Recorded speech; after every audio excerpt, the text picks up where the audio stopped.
We are going to discuss on a topic on dominating the boardroom, the management masterstroke, number one management masterstroke revealed.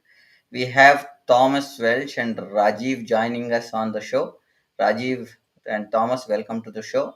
Uh, Thank you. Over to you, Thomas and Rajiv. Thank you very much. Thank you, Prem. Yeah. Well, hello and welcome, everybody.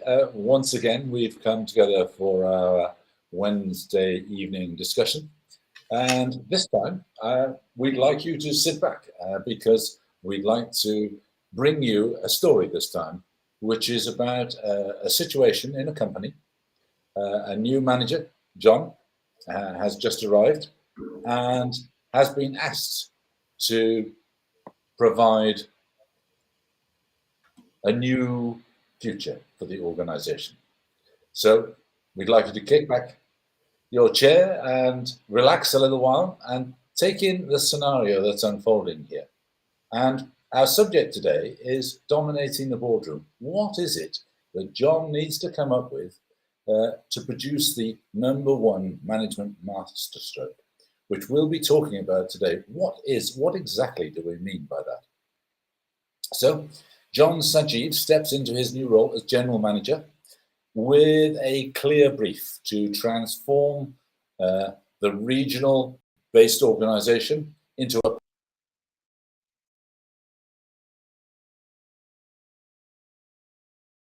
assembles his management team.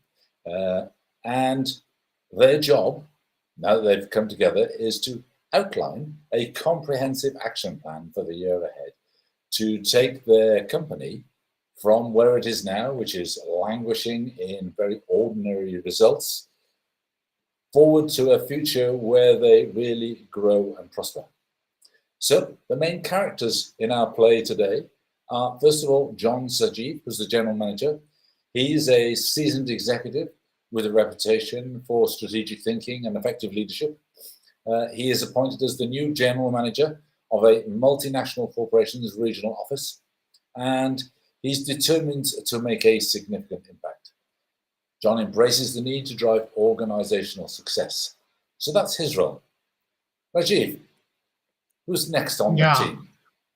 Yes, that's very interesting, and we are going to, discuss today the various scenarios how people uh, should interact in the boardroom. And next character, what I would like to talk about is Sarah Patel.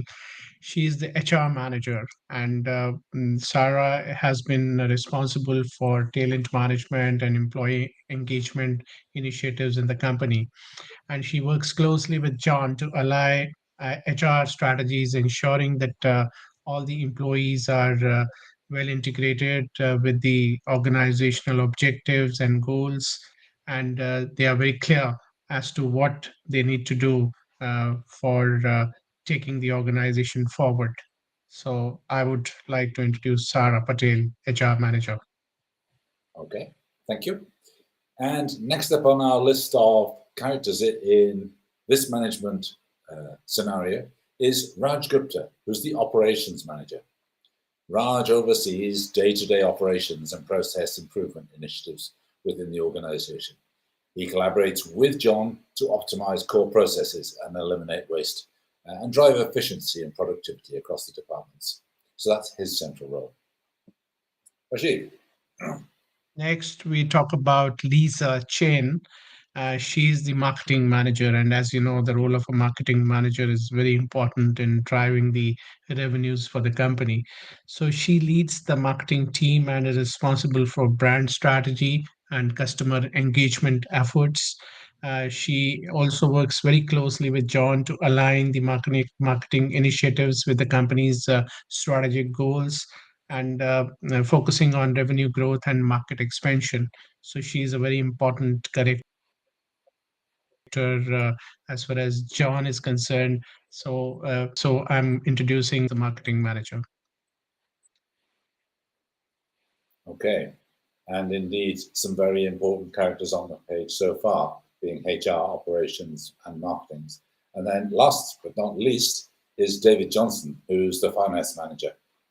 David manages the financial planning and analysis, ensuring sound fiscal management and budgetary control, necessary in every company, but important that it doesn't totally dominate, because it's very easy for that to take over. And he's very sure in his work that he partners with John to enhance positive cash flows and identify opportunities for cost reduction, whilst all the time looking for revenue and customer service enhancement as the way ahead. So he's, in terms of finance, he's quite a general manager focused, or general management focused individual. So he's going to be very open to the approaches of Lisa in marketing, Raj in operations, and Sarah in HR, recognizing that as a multinational, all these facets are going to be crucially important.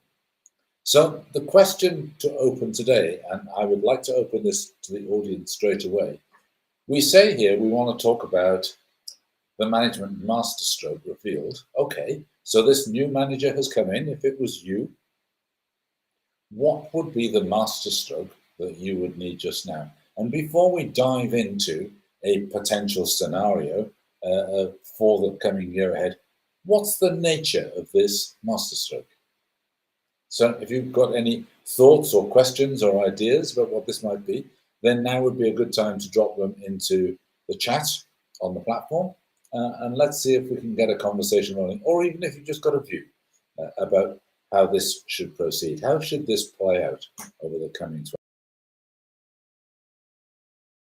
months? You, what do you think will? Yeah, this is going to be a very interesting discussion today, and I believe that John must work on various strategic planning sessions with his management team. So in the first month itself, he should do the planning and include Sarah, Raj, Lisa, and David along with him. And together, they should review the organization's vision, mission, and values. And also, they should deep dive into their medium and long term work and life goals. And they also should, visualize the, company's objective while they are actually discussing their long term and work and life goals. And also, they should not only exercise their motivation, but also foster alignment and commitment to the company's mission, because that's very important. Because if you are committed to the company's mission, you can always deliver to your best. And that is what I feel John should do, to take people along with, take all his team members along with, and align their goals with the organizational goals. Sure, sure. Thomas. So Yeah. the big message I'm getting from you, Rajiv, is the biggest thing that we want from John, or in fact any leader, is clarity. Clarity of vision to give people confidence, and clarity about what to do, how to proceed, and how to get things moving. Even if it's not perfect, they've got a really clear set of ideas about how to get the company moving. And I Yeah. think that aligns very clearly with my vision of this too. And I think some of the things you pointed out are going to be very important as we start the ball rolling. I like to hold in my head at times like these, there's three big blocks that somehow we've got to move over the coming months. If we're going to have a masterstroke, if we're going to stand in the boardroom and be the person with some kind of masterstroke. And the first of those is, as you say, is mission, vision, values, vital few. So we need to have a clear understanding of the purpose of the organization and where we want it to be in the future. And then I think there's three big chunks, as I say, three big chunks. And these would be mobilizing the people, deciding how we're going to act, and almost designing how we're going to take the action necessary to make things move. And then finally, getting ready if we're going to be a growing organization, because an organization that's not growing has to, by its nature, be reducing in size. It has to be shrinking. So unless we're changing and growing all the time, that is a danger. So we need also then to have a clear plan about how we're going to renew and regenerate ourselves to the next level, to the next stage of our growth years ahead. So that's roughly the journey. Would you agree, Reggie? Yeah, sure. Absolutely. I fully agree with you. And that's what I think John should do. And he should take individual team members' expertise into the overall team building activity and try and, rejuvenate the team and motivate them to work towards the company goals. Okay, absolutely, absolutely right. I think that's right.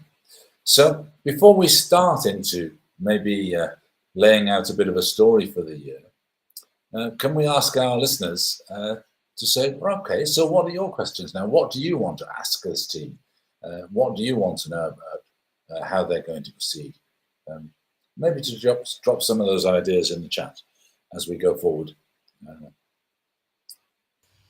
To the audience, you can drop your questions in the chat. We'll pick up and we speak as we speak to Thomas and Rajiv. Go ahead and post your comments on the comment section on whichever platform, whether it is YouTube, Facebook, LinkedIn, or Twitter. We'll take up your questions on the fly and we can take it to the get it answered. Thank you. yeah, Over to you. absolutely. Yeah. And maybe our job is to start the story rolling. So let's say Yeah. John crosses into his new year and it's January. Uh, so how Mhm. does it start, Rajiv? How does John start the story? Yeah, I think, as I said, that John should do the first thing is to bring all the people together and Yeah, try and, review the organizational vision with, all the team members. And of course, each team member has their own set of, short and long term and medium term goals. So we need to visualize, what are those goals and what are their life goals also, and try and, align all those goals with the organizational goals so that the company mission is achieved. And that is the smart way of managing your team. And that's where I think John has to show the leadership skills sure. and take them along with. Yeah, that's what I feel is the most important thing.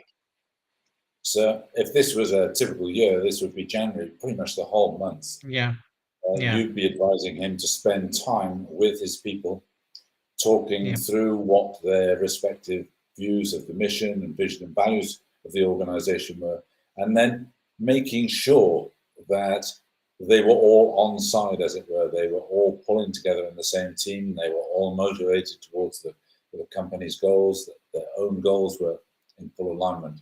So that was what you'd see as the start point uh, for the beginning of the year, and that's probably going in reality that's going to take most of the month.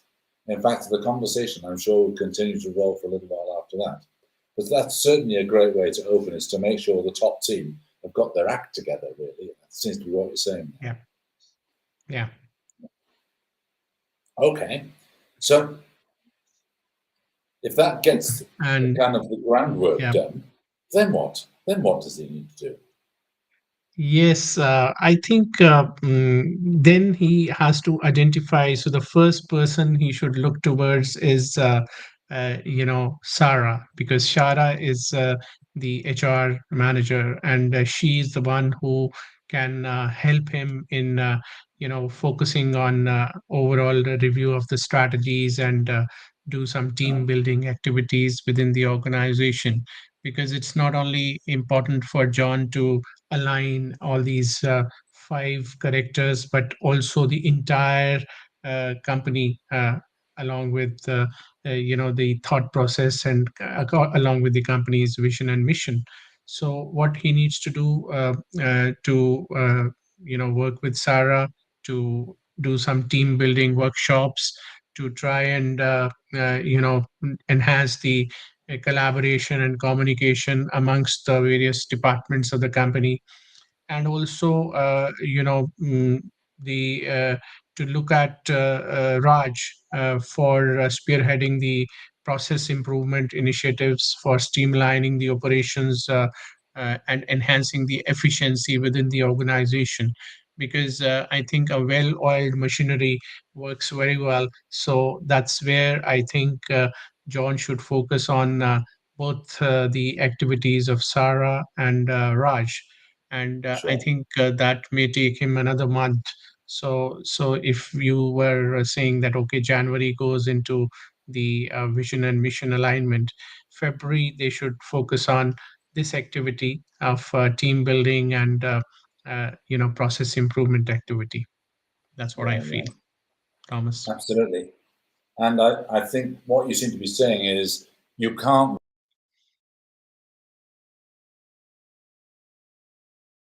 and start to engage with people.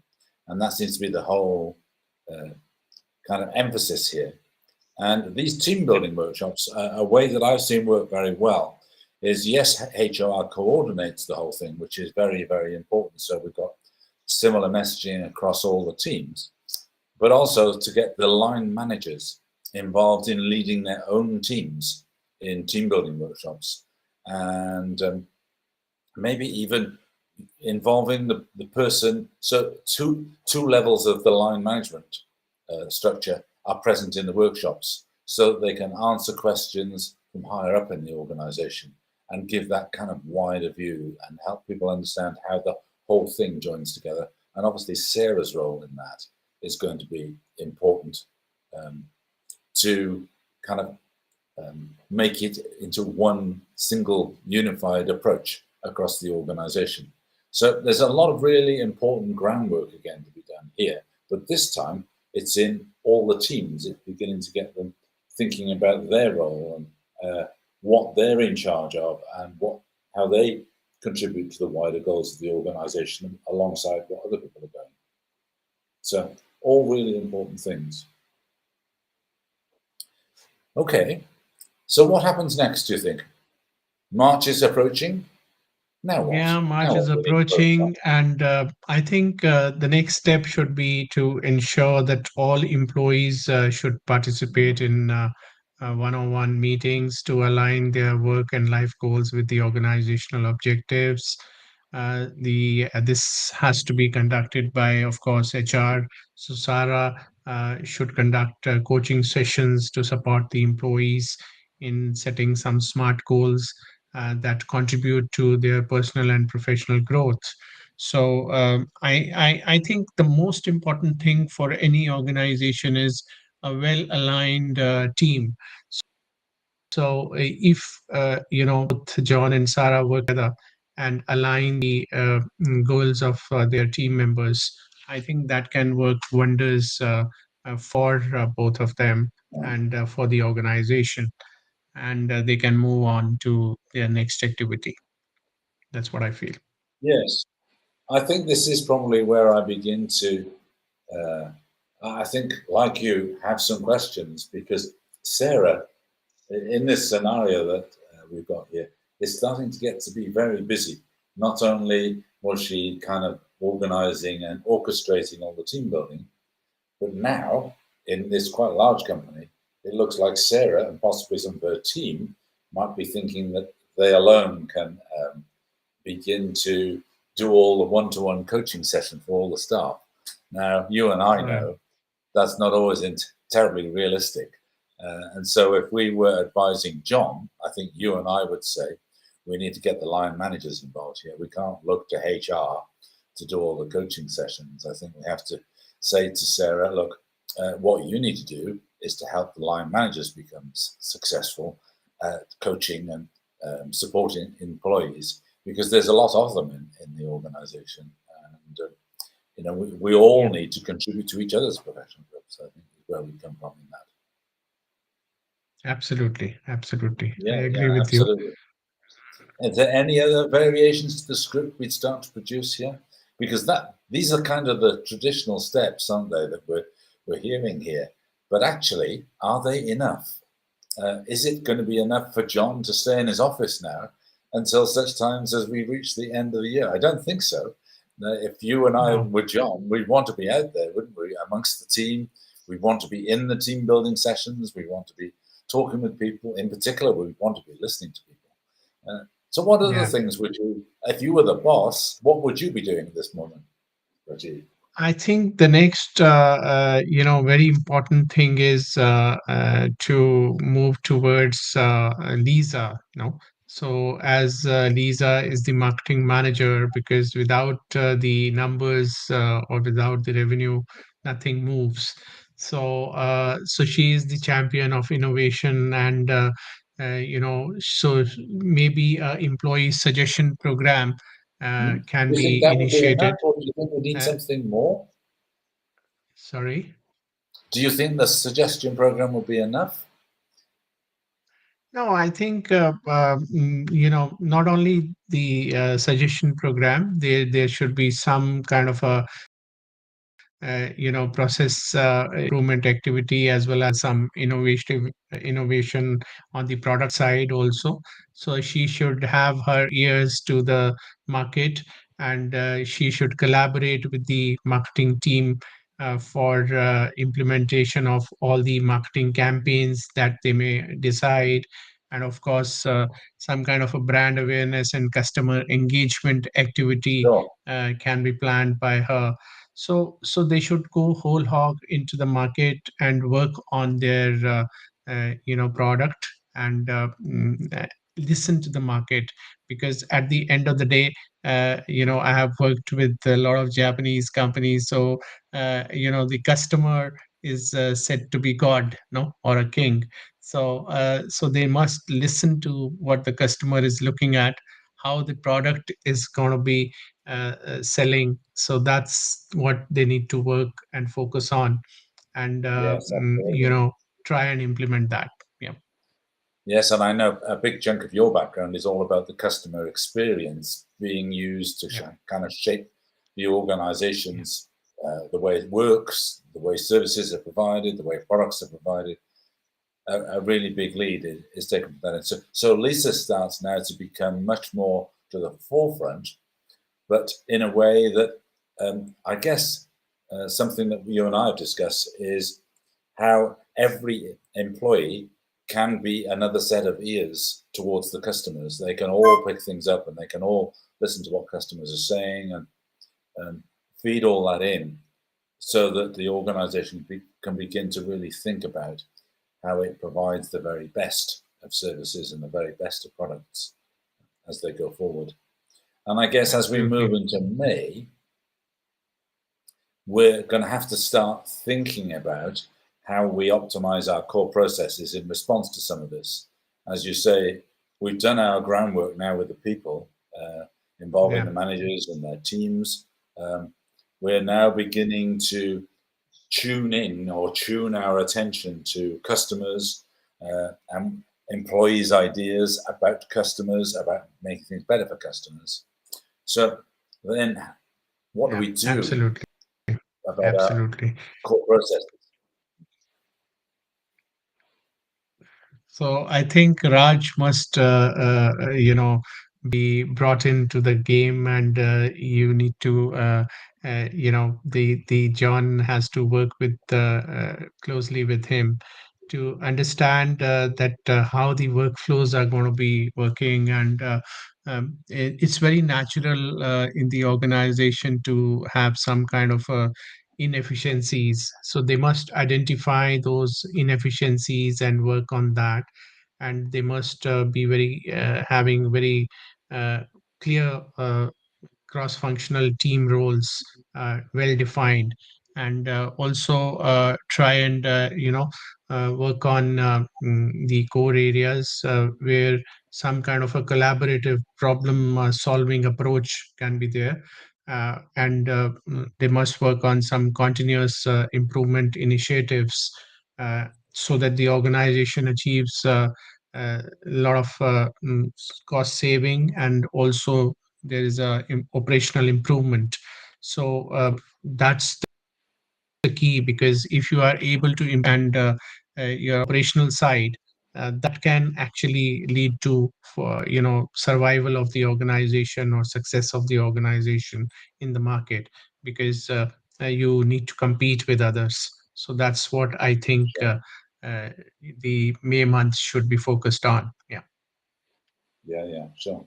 And I know one of the things that you set great store by is this whole area of problem solving. The Japanese in their organizations really led the way in the 60s and 70s by introducing Yeah. very logical problem solving and particular focus on drilling down to root cause and really getting underneath the things that were in the way of quality in particular.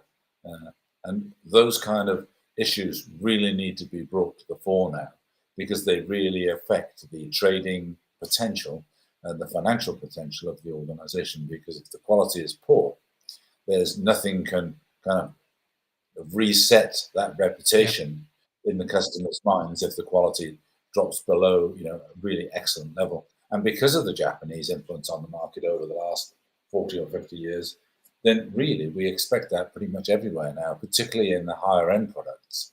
And if this is a multinational company, it's undoubtedly trying to serve some kind of higher end in John's company here. And of course, Absolutely. in June, it would be reasonable for us to begin to take a look at, well, what's happening with the money? How are we doing? How is our cash flows? Yeah. How Yeah. are our expenditures? Yeah. And what financial analysis do we need to kind of direct our hand for the remainder of the year? Any thoughts on any of that, Roger? Yeah, because the at the end of the day, it is all about how you financially manage your cash flows and how you optimize the revenue streams. So, and also how to manage the expenditure side of it very effectively.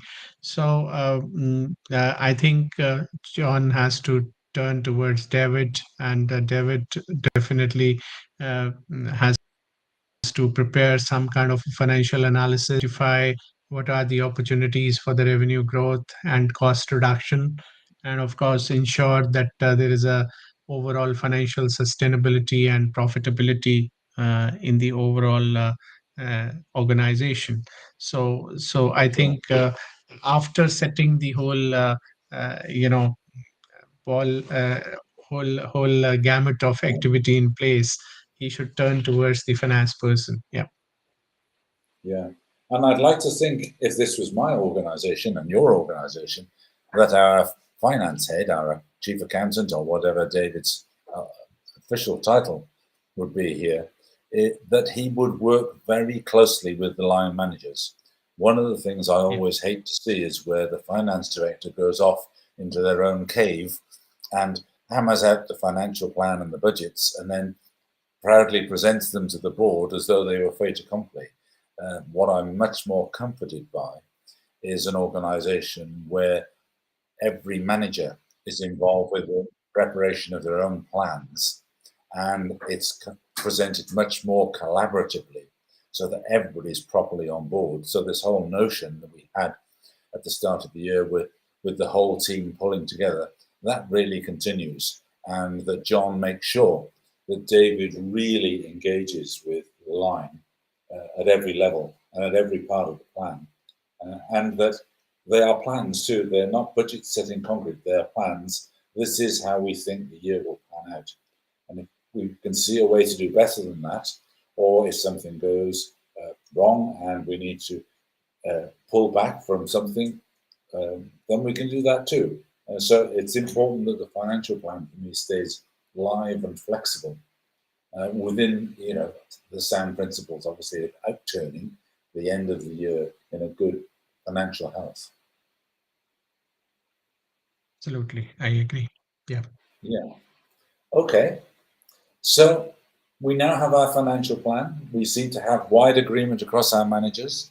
We've got all our people ready to do what needs to be done. So the year's coming on quite nicely. So July, Now we need to have Yeah, people pull together and get it done. How's that going to happen? absolutely, absolutely. So one way to do this is, of course, to make your team members collaborate with each other. Sometimes the departments, they start working in silos, and they are not working as a team. So I think July month should be focused on maximizing the interdepartmental collaboration, and this is what John needs to personally encourage, and work on cross functional teamwork and knowledge sharing. And in this process, he can utilize Lisa, who is the marketing manager for the joint marketing campaigns with sales and operation teams. And Raj, being a operational manager, should process the alignment workshops to improve the coordination and communication between all these marketing and sales and operations team. Uh, so that's, I think, the area they should focus on after setting their overall plan and overall house in order. So July should be on this, focus should be on this activity. Yes, absolutely.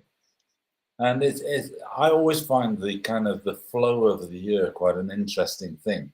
And it's always very interesting how around about the August period, particularly in the north of the world, really, as August approaches, we kind of come to this kind of re-evaluation and refocusing stage. It's almost as like we get a second breath as the summer peaks and comes maybe to the promise of cooler days in the months to come.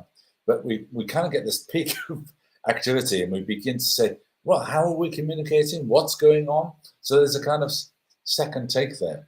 So focus on communication. Any pearls of wisdom for August, Rajiv?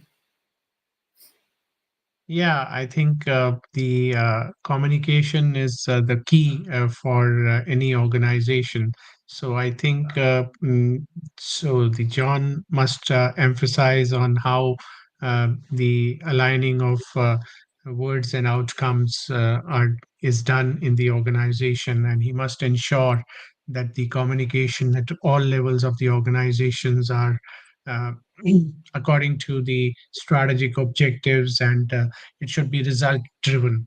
So he must also work on maybe some training sessions for enhancing the communication skills, aligning the messaging system within the organization, and align all that to with the organizational goals. So communication is very, very important, and I think John has to personally make sure that this happens seamlessly in the organization. Yeah, yeah, absolutely. One of the great pearls of wisdoms I acquired, I remember from a manager I worked with years ago, and he said a really great manager has always to see the road ahead. And what's happening here is we're beginning to see that even at the beginning of the year, that boardroom masterstroke that's needed is actually to be able to see at least a year ahead. And I think from the work we're doing together, Reggie, this whole process of regenesis actually really helps organizations do that because it takes them through the stages of their progression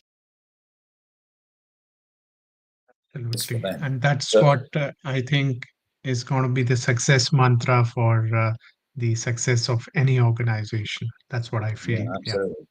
They actually almost need a machine, don't they, that drives their attention through the various areas of focus that are needed to be really successful and also to keep growing. Because if you're not keeping growing, as we said at the beginning, then you're probably starting to shrink. And the more you shrink, the greater the danger you're in, particularly in these more turbulent times. So we're now in September, where we've pretty much got ourselves realigned. We've refocused. We're ready now for the big push through into the remainder of the year. So what happens next? What else are we going to focus on? I think next should be on elimination of waste and duplication, because normally when you are setting up your entire team in order, you tend to have lots of duplication in the work. The interdepartmental duplication of work also happens sometime, so that can lead to the poor quality, and of course you need to identify the areas of improvement, and that is where I think operational manager can focus on and see what is the loss cost because of all the process flow gaps. And of course, the organization should implement lean principles, and uh, automation initiatives also should be uh, implemented. And these days, lots of AI driven tools are available for automating various processes, which can Yeah, reduce waste and enhance the overall efficiency in the organization. So I think operational managers should play a very active role in doing that. yeah, yeah. And obviously, as we're going through the year now, this kind of focus on what's next. An organization at this time of year, in my experience, can go one of two ways. They've gone through a couple of months where they've begun to eliminate unnecessary activities or lack of connection between one department and another. They've begun to look at strategically improving their communication and making that more effective. And then September, there does tend to be, or there can tend to be, a focus on waste and duplication. Now the danger is we've had 3 months of focusing on kind of refining and improving things, that we do start to shrink. So October is a really important month in this Yeah, scenario that we need to focus the new what's coming next. Then obviously we're missing one of the curves of development in the organization. So how do we tackle that in October? How do we tackle the workforce? I think that is where I think HR manager and Sarah needs to come in, and she need to collaborate with various departmental heads to assess the workforce requirements for developing strategies for talent acquisition and development also, and must analyze what are the needs for the what kind of workforce is required in which area. And of course, John need to emphasize on the importance of nurturing a skilled and engaged workforce to support the organizational long-term growth and success. So both, I think, John and Sarah need to work together to hire the right set of people for the organization. I think that's should be Yeah, the focus for sure. October. Sure, indeed. And I think, in most companies, that also would be most of the line, wouldn't it? Most of the line managers would actually be actively involved in recruiting their own people. Um, Whereas I think the Yep. older idea would be that the HR would do it for you. I think what we're Yep. realizing in the modern world, it really is the line need to be involved in every step along the way, as do Absolutely. individuals in the teams. I think that the expectations for engagement and involvement of employees are higher now than they've ever been and are continuing to rise. So a really important time of year, bring on new team members in a way that fits with the team members we've already got, develops the team members we've already got. All of these are very important strands to be brought forward in the October period. And then going through into November, I think it's naturally a bit more of a reflective time of year. So what about November? What are we doing there? What are we focusing on there? I think it should be more on aligning the cultural and functional behaviors of your team members. So John should focus on promoting a very positive and inclusive work culture, because there is people are coming from different areas, so there's a lot of diversity, and all that diversity needs to be converted into a collaborative effort for the organization. So that is where I think he needs to involve, the maybe marketing team also, to Lisa can come in for diversity and inclusion initiatives, and while Raj, the operation guy, can of course conduct some team building activity to strengthen the interpersonal relationship of the operational people. uh, what I have seen in my experience, Thomas, is that although HR is the main driving force for bringing all these uh, collaborative activities, but unless the line managers, unless the leaders within the organization, they also get involved into this activity, it doesn't work. So we need to make sure that all of them work in tandem with each other, and that's how the speed of the organization and the speed of the growth is there in the organization. Yeah. Sure, absolutely. Thomas and Raji, we have a question from Pranjal Davani, right? Yeah. Sorry Yeah. if I'm making the right pronunciation. It is Pranjal.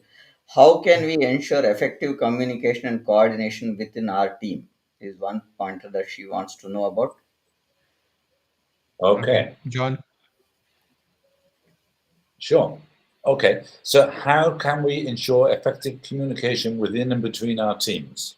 Yes, and coordination. Yeah, communication and coordination within our team. Yes. There's kind of two levels to this. First of all, you need to have effective communication within your team. So for me, uh, what that looks like is there needs to be a kind of an initiating incident, and we've had it here in this scenario in this company, in as much that the year started with the top team thinking through the mission, in other words, the fundamental purpose of the organization, and the vision of how it wanted to see itself in the years ahead. And in the months that followed, in February and March and April, what we saw Raj describing was, Rajiv describing was how the team building was done to kind of take that down so that every part of the organization was able to answer how does what we do contribute to the wider goals. We then saw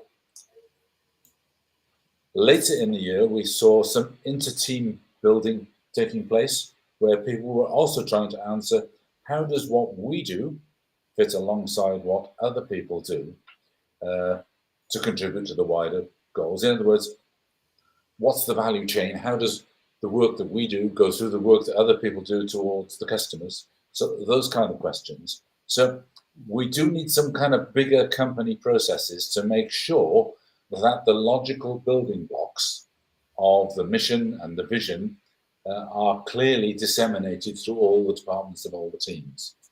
And then I think more than that, as Rajiv began to describe, was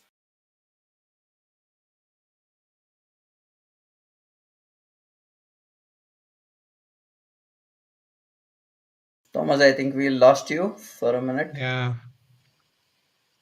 okay. Am I back? Yeah. Yeah. Good. Okay. So we need to have a way to connect teams that work together in conversation so that they can work at whether the work that they exchange one to another in the value chain to the customer is actually discussed to make sure that it all fits together as well as possible. And we spent quite a long time. Have you got a clearer way of describing some of this, Rajiv? Yes, I think you know what, the teams, the communication channel has to be very clear, and there has to be a well-defined, uh, you know, communication system within the organization. These days, a lot of tools are available where you can immediately bring the person on the chat, or even there are tools like Teams, or of course the mailing system is there, where you keep all the players in the loop for whatever communication or actions are happening in the organization. So we need to train the team members to be aware about and keep that professionalism in the organization for effective communication between each other, and keep that transparency and a very openness in the overall communication system in the organization. And that can really bring good results, because if even if one person in the overall chain of activity is unaware about what is happening in the team, that can lead to some trouble sometimes. So I think, Pranjal, the main thing is to have a very seamless communication channel within the organization. One exercise I think can produce a lot of benefit is what I would call a team purpose analysis. And Yeah. this is where a team begins to look at what are its main, what's its fundamental purpose as a team within the wider organization. But then who are its customers internally and externally, and who are its suppliers externally and internally. And then to make sure that all of those relationships are fairly systematically plotted out, and that discussions are had between all kind of boundaries between your team and their customers, your team and their suppliers, to make sure that the kind of relationships, and more particularly the activities and any kind of services or information or products that are exchanged between the various parts, uh, are properly fit for purpose. So there is a definite exercise there. And what I would suggest to the listener is, if you're interested in this, then maybe drop your email address, and one of us will get back to you and talk through exactly how you might do that. I'd be interested in finding out quite a bit more about what's going on in your situation that made you ask that question. So maybe we can Sure. book that privately afterwards. Sure. Okay. So any other questions, Prem? Or should we push on into the latter part of the year? How did this year end? And then what did we conclude was the masterstroke? Yeah. I think we can move on, Thomas, with the Okay, cheers. December Yes, I month. do. Yeah. Okay, so what's up next, Rajiv? I think the last month of the year, of course, December month is kind of uh, team for the team to celebrate their achievements and reflect on year's success, and that's how it should be done. And John should lead the strategic planning session to chart the course for the next year ahead. So, business plan and planning is a very important aspect of it. So I remember that in a few organizations I worked with, the business plan used to be maybe 1 or 2 months exercise, and you must be very clear what you need to do. So there has to be organic and structural sequence for expansion and growth, which you should have in mind, and you should actually put it on paper.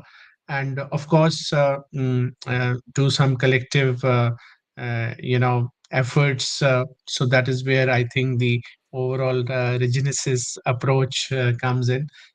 So they can definitely, by looking at the overall success and celebrating that success and planning for the future, they can definitely dominate the boardroom position in the organization, and they can definitely look forward to more successful year, uh, that is the next year.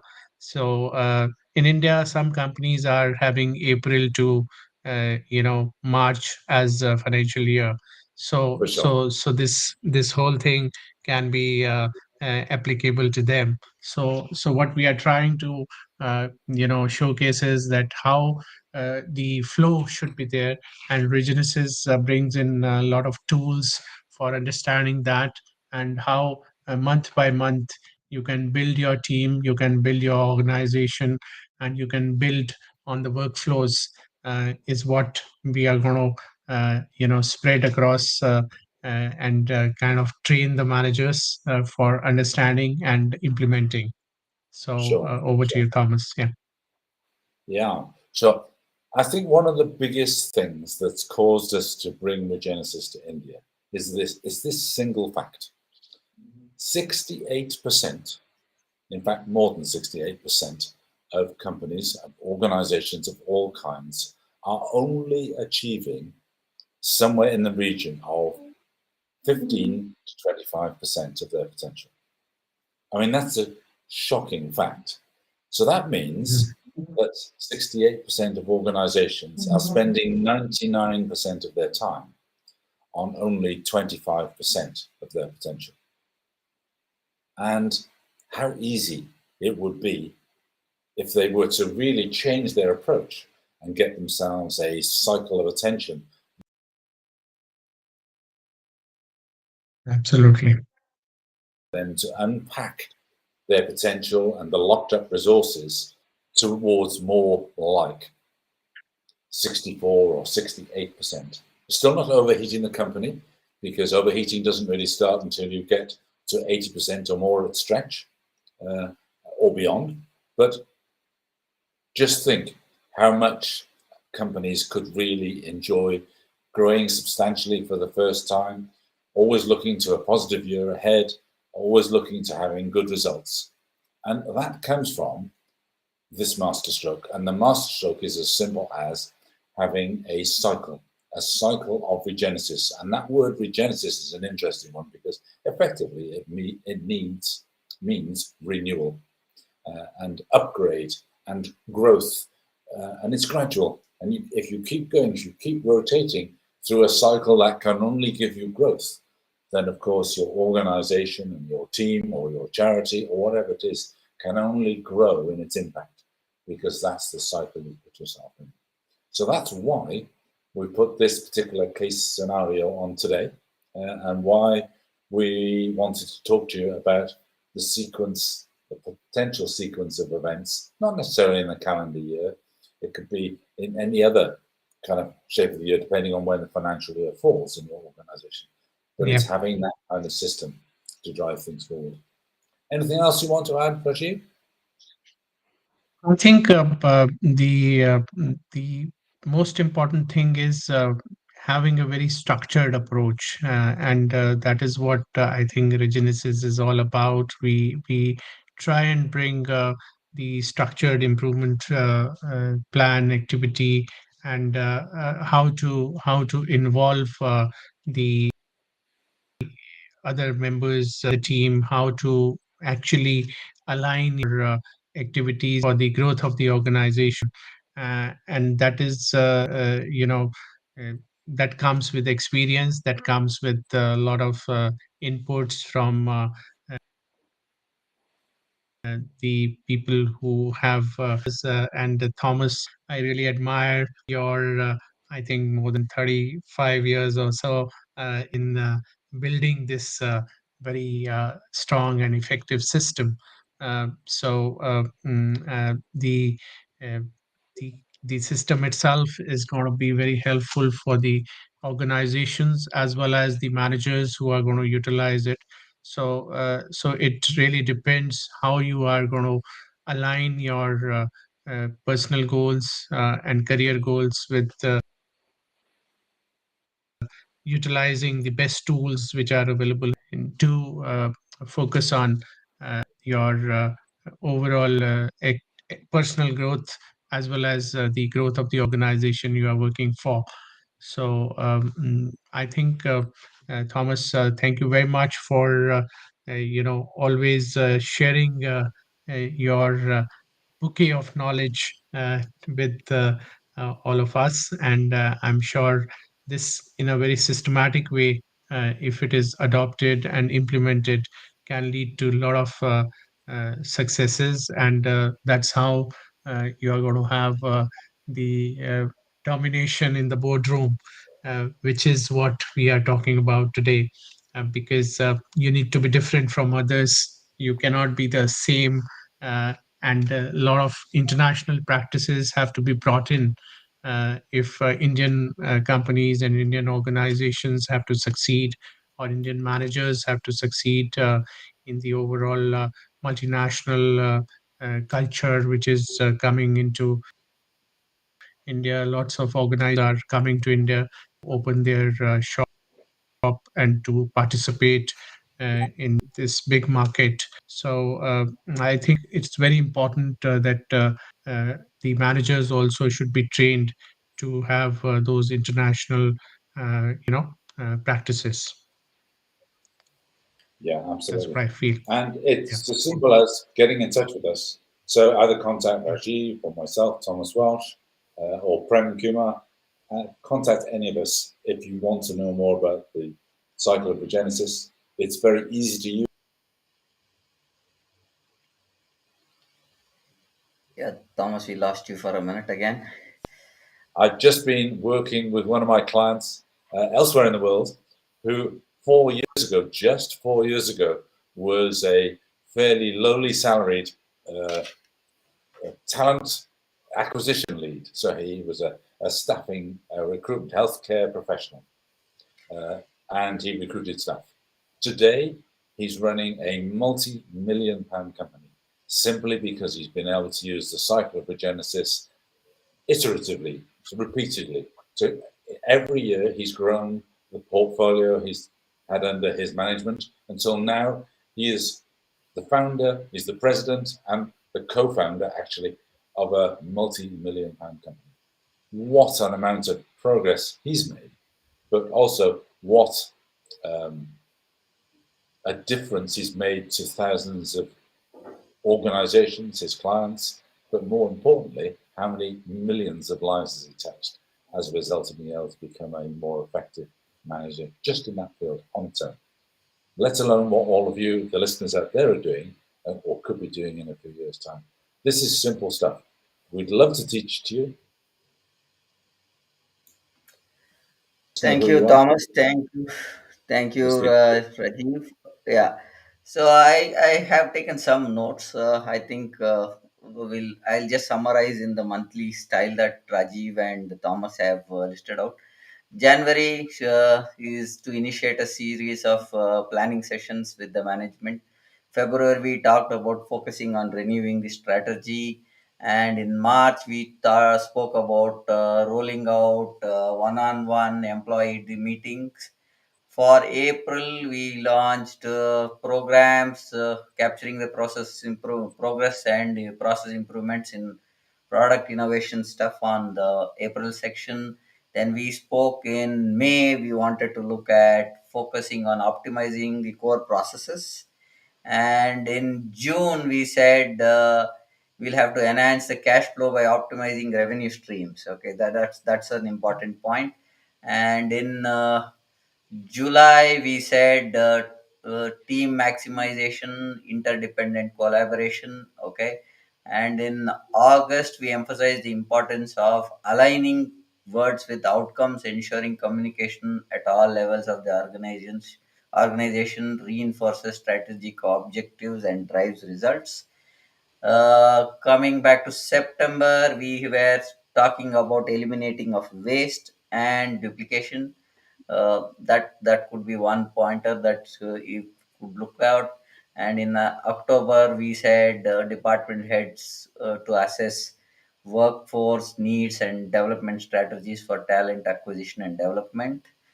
November, we had focusing alignment, culture, and functional behaviors. Finally, in December, teams celebrate their achievement, reflect on their years of success, is what we discussed. Overall, 12 plans, 12 ways of looking at enhancing an organization stability and innovation with bottom line and value creation. Overall, covered Yeah. all the aspects, I think. great way of articulating both of you, Rajiv and Thomas. So thank you for this session. With this, we would like to conclude our session. We Thank uh, you. we are reachable on these links which are on your screen now. Rajiv, sorry, not this. Give me a second. This is where we go. Very well summarized, Prem. Yeah. Yeah, this is Rajiv. So you can reach Thomas and Rajiv on the link which is scrolling down for you, and they are reachable. You can post comments on the link that is there on this event, and we'll come back to you. Thank you, everyone. It's been a great session talking to you all. Thank you very much. Bye, Thank Rajiv. you. Bye, Thank you very Thomas. much. Thank you. Thank you, Bye. Brian. Bye, All Prem. the Bye, best. Bye. Thomas. Thank you. Bye bye. Bye bye.